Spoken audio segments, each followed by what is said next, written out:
अच्छा जी, अभी हमने देखना है कि हमने अपने फ्रंट एंड को किस तरह से डिज़ाइन करना है। तो इसके लिए हम ओपन करते हैं रिसोर्स लेआउट का folder and activity main .xml। ये हमारे पास डिज़ाइन व्यू ओपन हो चुका है। सबसे पहले ये देख लें कि ये हमारे पास पैलेट विंडो है, इसमें हमारे पास अवेलेबल विजेट्स एंड व्यूज़ हैं।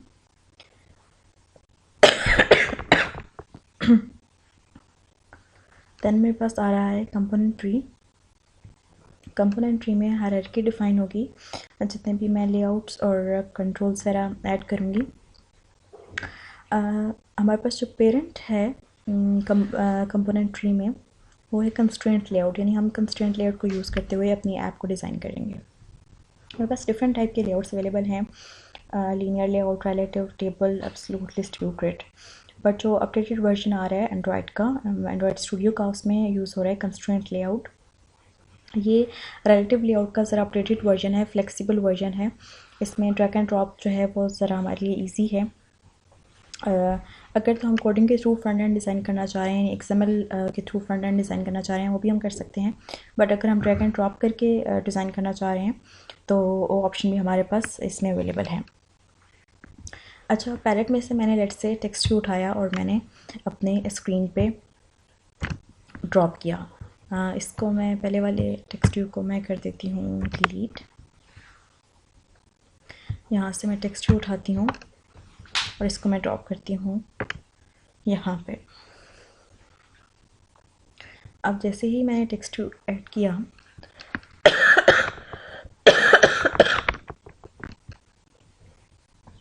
इससे रेलेवेंट मेरे पास जो प्रॉपर्टीज़ हैं, एट्रीब्यूट्स हैं, वो विंडो ओपन हो चुकी हैं। तो सबसे पहले हम देख लेते हैं कि टेक्स्ट व्यू आईडी, यानी हमने टेक्स्ट व्यू विजेट उठाया था पैलेट में से, तो इसकी आईडी हम सेट करते हैं। लेट्स से मैं आईडी कर देती हूँ टेक्स्ट 1, ठीक है। अच्छा, हर कंट्रोल जो भी आप ऐड करेंगे या जो भी विजेट आप उठाएंगे पैलेट में से और लेआउट में ऐड करेंगे, उसका कोई ना कोई स्पेसिफिक यूनिक आईडी देना ज़रूरी है, ताकि जब हम बैकएंड पे जावा में हम कोड लिखेंगे तो हम उनको इजीली एक्सेस कर सकें, उनकी फंक्शनलिटी को हम मॉडिफाई कर सकें।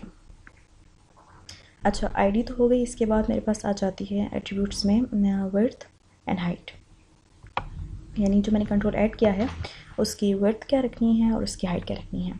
तो यहाँ पे वैल्यू सेट है रैप कंटेंट। रैप कंटेंट का मतलब ये है कि जितना मेरे पास टेक्स्ट आ रहा है उसके अकॉर्डिंग उसकी विड्थ को सेट करते हैं। इस तरह से टेक्स्ट की हाइट के अकॉर्डिंग जो है कंटेंट के अकॉर्डिंग उसकी हाइट को रैप कर दे, सेट करते हैं। देन मेरे पास आईडी है और टेक्स्ट मेरे पास अभी डिस्प्ले हो रहा है टेक्स्ट व्यू। तो लेट्स से मैं इसको चेंज कर देती हूँ, नेम और क्वेश्चन मार्क, या आप इसको कर लो एंटर योर नेम,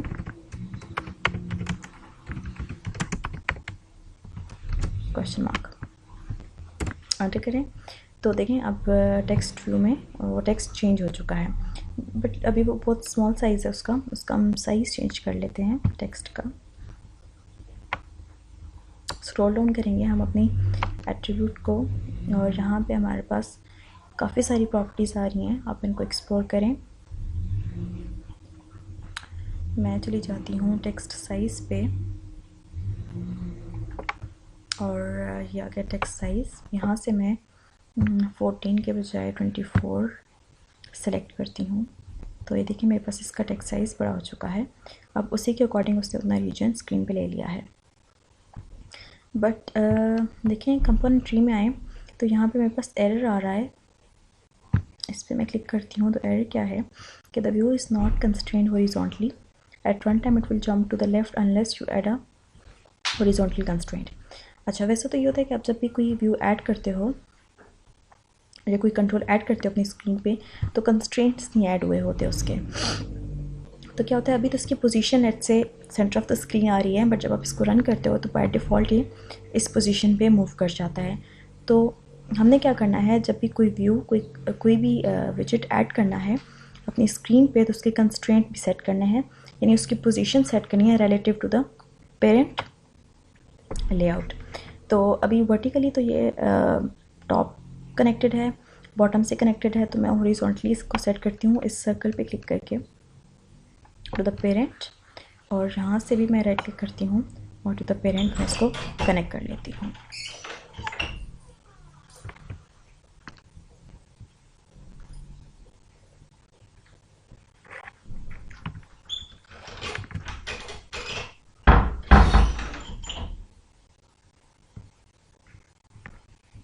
ओके,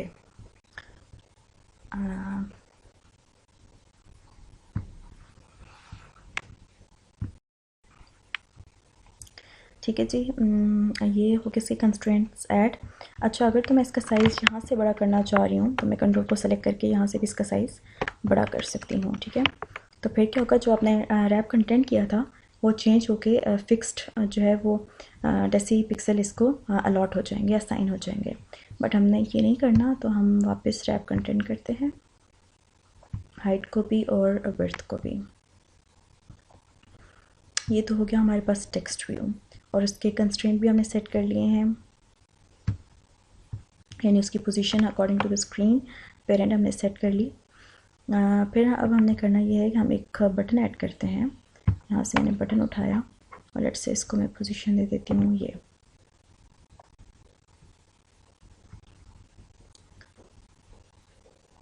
अब देखें, मैंने बटन यहाँ पे प्लेस किया है, ये राइट साइड से इसका कंस्ट्रेंट ऐड है हॉरिजॉन्टली यानी, लेकिन वर्टिकली ये ऐड नहीं है। इसका एरर भी आएगा यहाँ पे, this view is not constraint vertically, at run time it will jump to the top, ठीक है। तो हम क्या करते हैं, क्या हम इसको भी करते हैं कंस्ट्रेंट ऐड इसका करते हैं, इसका टॉप कनेक्ट कर देते हैं हम टेक्स्ट व्यू के साथ, लेफ़्ट और बॉटम हम कनेक्ट करते हैं पेरेंट के साथ। तो अब हमने जो पोजीशन दी थी उसके अकॉर्डिंग यहाँ पे आ चुका है। अगर हम इसको चेंज करना चाहें, यानी इसको ऊपर लेके जाना चाहें, तो भी हम इसको मूव कर सकते हैं। देखें, अब इसकी पोजीशन ऊपर हो गई है। अब आपने बटन ऐड किया है तो बटन की प्रॉपर्टीज़ भी सेट करनी है, बटन आईडी आप चेंज करेंगे। लेट्स से मैं बटन 1 करती हूँ, रैप कंटेंट, ठीक है, कंस्ट्रेंट हमने ऐड कर दिए, आईडी बटन 1 हो चुकी है, और देन टेक्स्ट आप यहाँ पे लेट्स से लॉगिन कर लें, लॉगिन। देन आप इसका साइज़ इंक्रीज़ करना चाहते हैं तो वो आप कर सकते हैं, साइज़ इंक्रीज़ हो गया, ठीक है।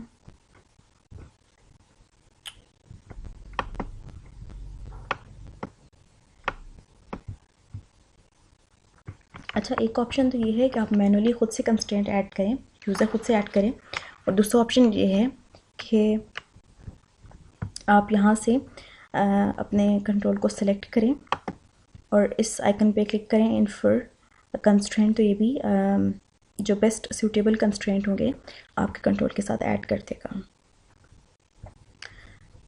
इसका प्रीव्यू देख लेते हैं।